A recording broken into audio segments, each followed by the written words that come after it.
மடிக்கணினி வழக்கு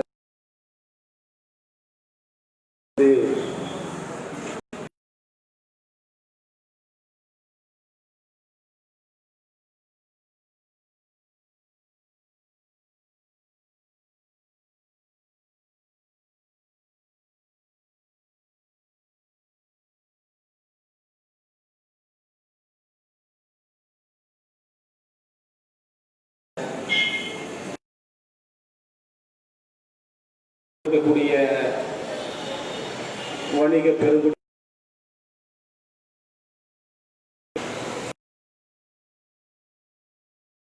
நான் தலைமையேற்றிருக்கக்கூடிய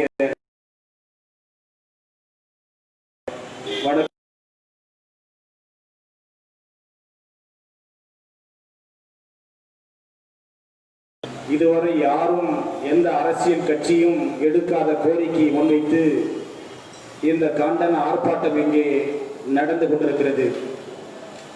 எவ்வளவு பேர் இருக்கிறார்கள், எத்தனை பேர் கலந்து கொண்டார்கள் என்பதெல்லாம் பிரச்சனை அல்ல.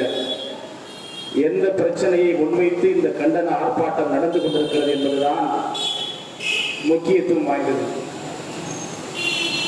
மற்ற பிரச்சனைகளை எடுத்தால் மக்களுடைய ஆதரவு கிடைக்கும், வாக்கு கிடைக்கும், அதனால் நமக்கு பலன் உண்டு என்று எண்ணுபவர்கள் இந்த பிரச்சனையை கையில் எடுக்க மாட்டார்கள்.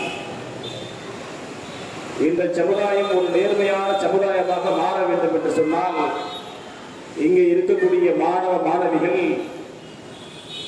தங்களுக்கான கல்வியை பெற்று அதன் அடிப்படையில் ஒரு பண்புமிக்க சமுதாயமாக உருவானால்தான் இந்த சமூகம் நாம் விரும்பக்கூடிய ஒரு சமூகமாக மாறி வரும்.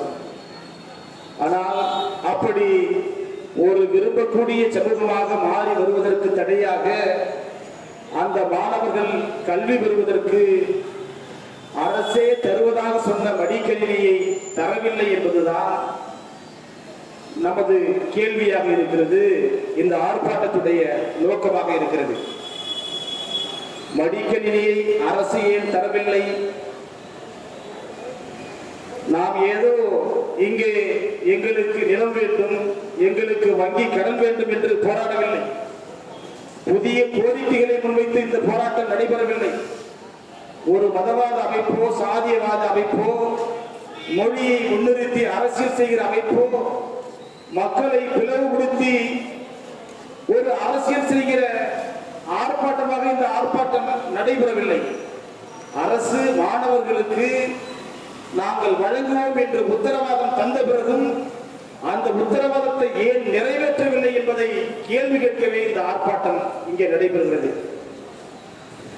ஆகவே எங்களுக்கு அரசால் இயலாத ஒன்றை அரசிடம் கோரிக்கை வைத்து பெறக்கூடிய போராட்டமாக இந்த போராட்டம் இல்லை.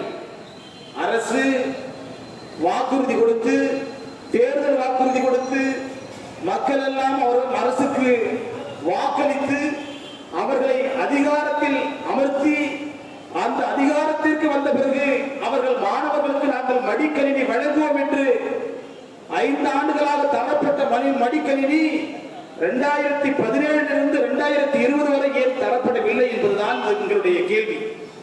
2011 அம்மையார் ஜெயலலிதா அவர்கள் இந்த திட்டத்தை துவக்கி வைத்ததாக நாம் அறிகிறோம்.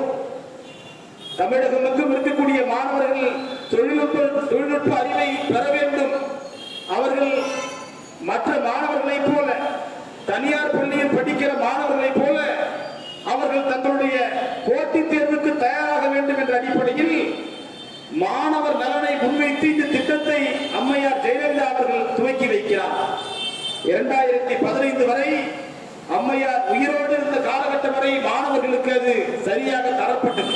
ஆனால் 2017 இருந்து இந்த ஆண்டு வரை 2020 வரை மாணவர்களுக்கு அது தரப்படவில்லை என்று சொன்னால் யார் கேள்வி கேட்க வேண்டும்?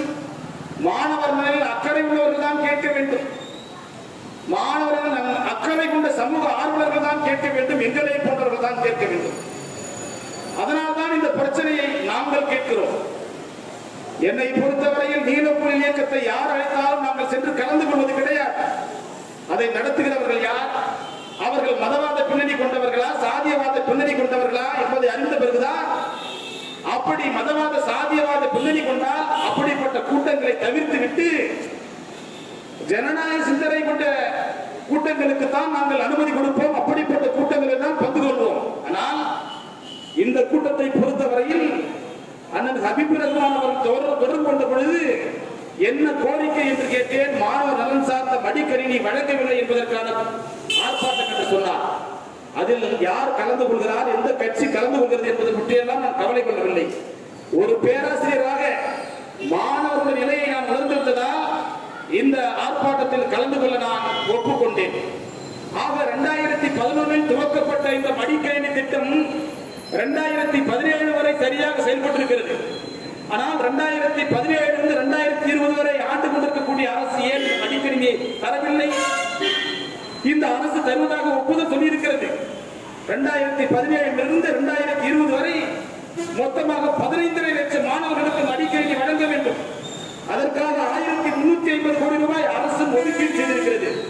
இப்படி இவ்வளவு மாணவர்களுக்கு இவ்வளவு மடிக்கணினி வழங்க வேண்டும், அதற்காக இவ்வளவு தொகை ஒதுக்கியிருக்கிறோம் என்று அரசு அறிவித்துவிட்டு மாணவர்களுக்கு அது தரவில்லை என்று சொன்னால் இந்த அரசை கேள்வி கேட்கிற உரிமை எங்களுக்கு உண்டு. அந்த கேள்வி கேட்கிற அடிப்படையில் தான் நாங்கள் இந்த கேள்வியை கேட்கிறோம். ஆக மாணவர்களின் சார்ந்து நாங்கள் எழுப்புகிற கேள்விக்கு அரசு பதில் சொல்ல கடமைப்பட்டிருக்க வேண்டும். முந்தைய அரசு மதுக்கடையை நடத்தியது. மதுக்கடையை நடத்திய அரசு அம்மையார் இறந்த பிறகு அதே மதுக்கடையை தொடர்ந்து நடத்துவதற்கு எடப்பாடி அரசுக்கு எந்த தடங்களும் இல்லை.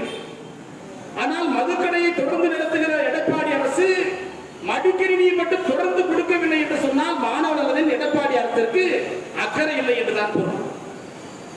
மடிக்கணினி வழங்குவதற்கு 1350 கோடி ரூபாய் ஒதுக்கிவிட்டோம் என்று சட்டமன்றத்தில் அறிவித்துவிட்டு மாணவர்களுக்கு வழங்கவில்லை என்று சொன்னால் அந்த பணம் என்ன ஆயிற்று? உருவாக்கப்பட்ட மடிக்கணினி என்ன ஆயிற்று? யாருக்கு வழங்கினீர்கள் என்ற எந்த விவரமும் அரசிடம் கிடையாது. ஆக கொரோனா காலத்தில் பள்ளி இழுத்து மூடப்பட்டு விட்டது, கல்லூரி இழுத்து மூடப்பட்டு விட்டது, அனைத்து கல்வி நிறுவனங்களும் இழுத்து மூடப்பட்டு விட்டது, அனைத்து கல்வி முறையும் ஆன்லைன் வழியாக மாற்றப்பட்டு விட்டது.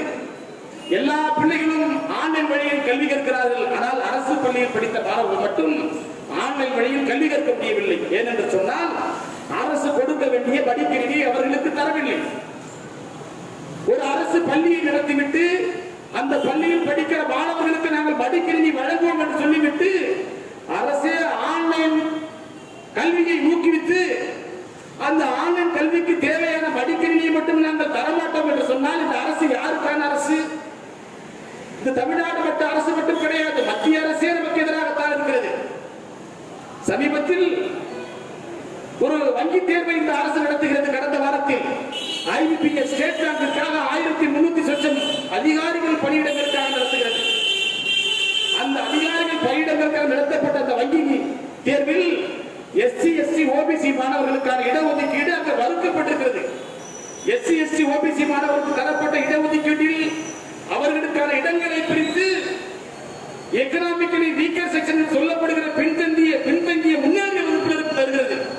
யாருடைய இடத்தை எடுத்து யார் யாருக்கு தருகிறது? அரசியல் சாசனத்தின்படி மத்திய அரசில் SC பிரிவினருக்கு 15%, ST பிரிவினருக்கு 7.5%, OBC பிரிவினருக்கு அதாவது BC MBC பிரிவினருக்கு 27% அரசு வழங்கி இருக்கிறது. அரசியல் சட்டத்தில் தரப்பட்டிருக்கிறது.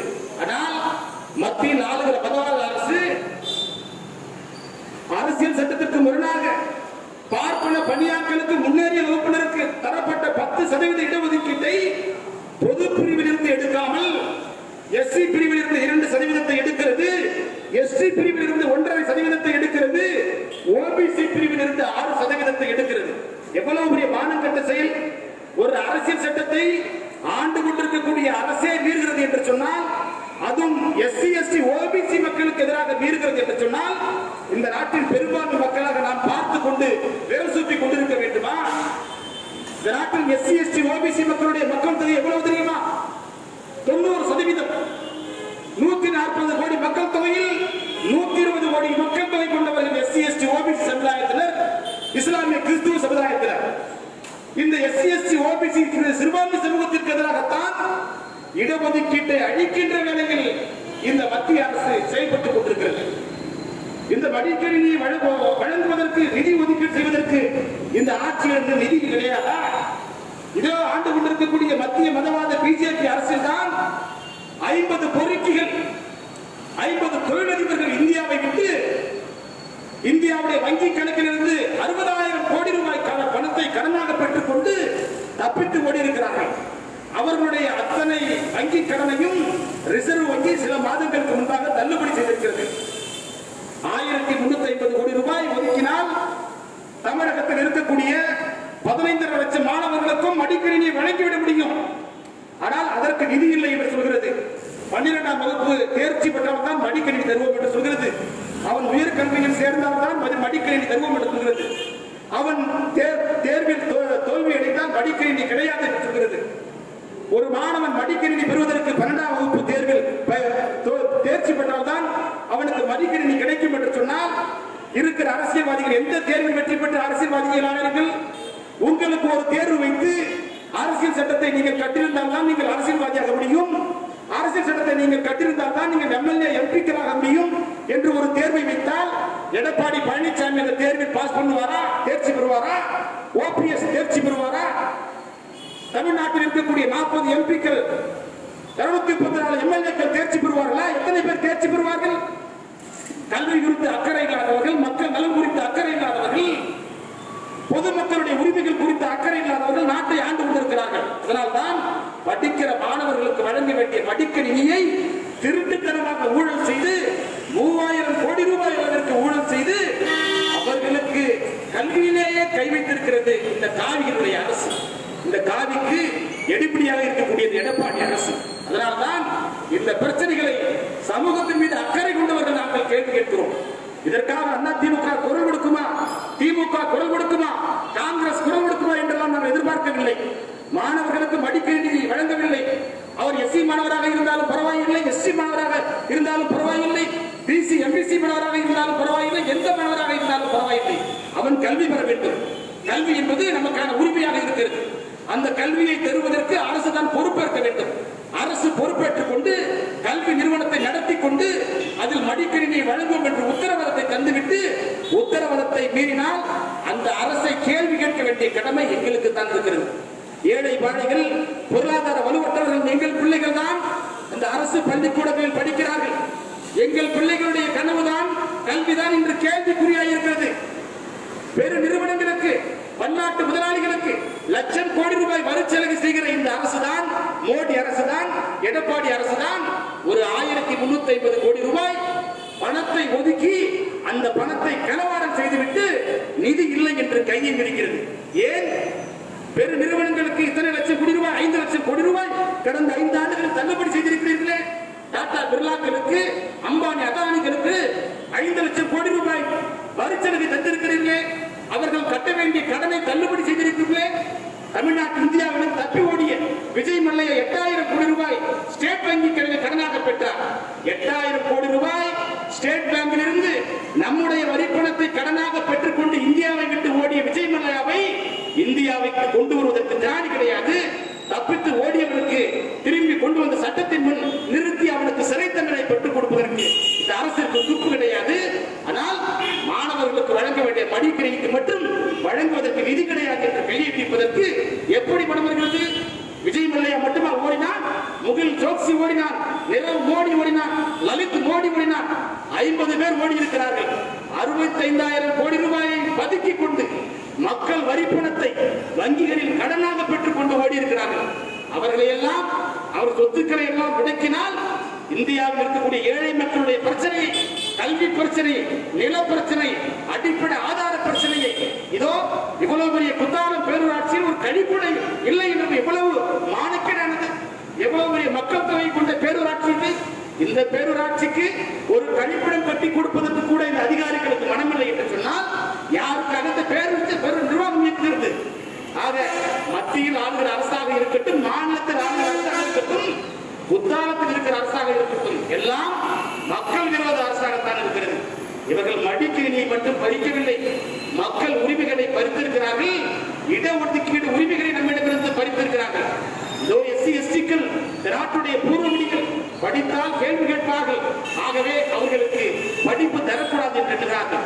இந்த சமுதாயத்திலிருந்து ஒரு புரட்சியாளர் அம்பேத்கர் படித்தால் வந்து விடுவார், தந்தை பெரியார் வந்து விடுவார் என்பதற்காக இந்த சமுதாயத்திற்கு தள்ளி தரக்கூடாது என்பதற்காக ஆண்டு கொண்டிருக்கக்கூடிய பார்ப்பன பணியார் சமுதாயம் இப்படி மாணவர்களுடைய நலனிலேயே கையை வைத்து மாணவர்களுக்கு 3ஆம் வகுப்பில் பொதுத் தேர்வு, 5ஆம் வகுப்பில் பொதுத் தேர்வு, 8ஆம் வகுப்பில் பொதுத் தேர்வு, 10, 12ஆம் வகுப்பில் பொதுத் தேர்வு என்று தேர்வு அச்சத்தை மூட்டி அவர்கள் கல்வி நம்மிடமிருந்து பறிக்கிறார்கள். ஆக நாட்டுடைய பெரும்பான்மை மக்கள் நாம் விழித்துக் கொண்டால் சிறுபான்மை மக்கள் நம்மை தொடர்ந்து ஆள்வது முடிவுக்கு வரும். இந்த நாட்டில் பெரும்பான்மை மக்களாக இருக்கக்கூடிய 90% இருக்கக்கூடிய SC, ST, OBC மக்கள் ஒன்று சேர்த்து விட்டால் தங்களுடைய சமூக எதிரியாக, அரசியல் எதிரியாக இருக்கக்கூடிய பார்ப்பன பணியாட்களை, மதவாத பாஜக, RSS கும்பலை அடையாளம் கண்டுவிட்டால் இந்த நாட்டில் எல்லா உரிமையும் எல்லோருக்கும் கிடைக்கும். அப்படி இந்த சமுதாயம் ஒன்று சேராமல் கிடப்பதுதான் ஒரு சிறுபான்மை கூட்டம் தொடர்ந்து நம்மை ஆண்டு கொண்டிருக்கிறது. மருத்துவ உயர் படிப்பில் OBCக்கு இடஒதுக்கீட்டே கிடையாது என்று சொல்லியிருக்கிறாங்க. இந்த நாட்டின் மக்கள் தொகையில் BC, MBC சமுதாயம் இருக்கக்கூடிய OBC சமுதாயம் 50% இருக்கிறது. 50% என்றால் ஏறத்தாழ 80 கோடி பேர். இந்தியாவின் மக்கள் தொகையில் 80 கோடியாக இருக்கக்கூடிய OBC சமுதாயத்திற்கு மருத்துவ உயர் படிப்புகளில் இடஒதுக்கீடு கிடையாது என்று எவ்வளவு துணிச்சலாக அறிவித்திருக்கிறார்கள். இங்கே BC, MBCகளுக்காக ஜாதி சங்கம் நடத்துகிற கட்சிகள் ஏன் இதற்காக குரல் கொடுக்கவில்லை? அம்பேத்கரை தத்துவமாக ஏற்றுக்கொண்ட நீலப்புலிகள் இயக்கம் தான் குரல் கொடுக்க வேண்டுமா? எங்களோடு நிற்கிற ஹரிபிரதமன் தான் குரல் கொடுக்க வேண்டுமா? ஜெயராஜ் தான் குரல் கொடுக்க வேண்டுமா? கிருஷ்ணமூர்த்தி தான் குரல் கொடுக்க வேண்டுமா? சாஸ்திரி தான் குரல் கொடுக்க வேண்டுமா? பிற்படுத்தப்பட்டவருடைய வாக்கு வங்கியை வைத்துக் கொண்டு அதிகாரத்தில் இருந்து கொண்டிருக்கக்கூடிய இந்த பிற்படுத்தப்பட்ட கட்சிகள் எல்லாம் ஏன் குரல் கொடுக்கவில்லை? ஏனென்றால் மத்திய அரசு எப்படியாவது நத்தி பிழைத்து 5 ஆண்டு ஆட்சியை ஓட்டிவிட வேண்டும், எப்படியாவது கையை காலை பிடித்தாவது அடுத்த முறை ஆட்சிக்கு வந்துவிட வேண்டும். மாணவர் நலனும் அவர்களுக்கு பொருட்டல்ல, மக்கள் நலனும் பொருட்டல்ல, எந்த மக்களுடைய நலனும் அவர்களுக்கு பொருட்டல்ல. இவற்றையெல்லாம் முடிவுக்கு கொண்டு வரும். ஆகவே இந்த ஆர்ப்பாட்டத்தின் மூலம் நாம் முன்வைக்கிற செய்தி என்னவென்றால், குத்தாலம் மட்டுமல்ல, குத்தாலத்தில் இருக்கக்கூடிய ஆண்கள், பெண்கள் உயர்நிலை பள்ளியில், மேல்நிலை பள்ளியில் வழங்கப்படாத மடிக்கணினியை உடனடியாக வழங்க வேண்டும். குத்தாலம் பேரூராட்சியில் இவ்வளவு பெரிய பொதுமக்கள் கூடியிருக்கக்கூடிய இடத்தில் ஒரு இலவச கட்டண கழிப்பிடம் இல்லை என்பது ஒரு அவமானத்திற்குரியது. எவ்வளவோ திட்டங்களை மோடி ஆரம்பித்து வைக்கிறார். ஸ்வச் பாரத் என்று சொல்கிறார், டிஜிட்டல் இந்தியா சொல்கிறார். இவையெல்லாம் இங்கே எதுவும் வெட்டி பார்க்கவில்லை. ஒரு கழிப்பிடம் அமைப்பதற்கு கூட சுதந்திரம் பெற்ற 72 ஆண்டுகள் கழித்து நாம் பொருள் கொடுக்க வேண்டியிருக்கிறது. இவ்வளவு மானக்கேடான நிலையில் மக்களை வைத்திருக்கிறார்கள். அந்த நாட்டினுடைய பெரும்பான்மை மக்களாக இருக்கக்கூடிய SC, ST, OBC மக்கள், இஸ்லாமிய, கிறிஸ்துவ சிறுபான்மை மக்களுடன் இணைந்து ஆட்சி அதிகாரத்தை கைப்பற்றினால்தான் இது எல்லாம் முடிவுக்கு வரும் என்று சொன்னவனாய், அரசு உடனடியாக இந்த மாணவர்களுக்கு வழங்க வேண்டிய மடிக்கணினியை உடனடி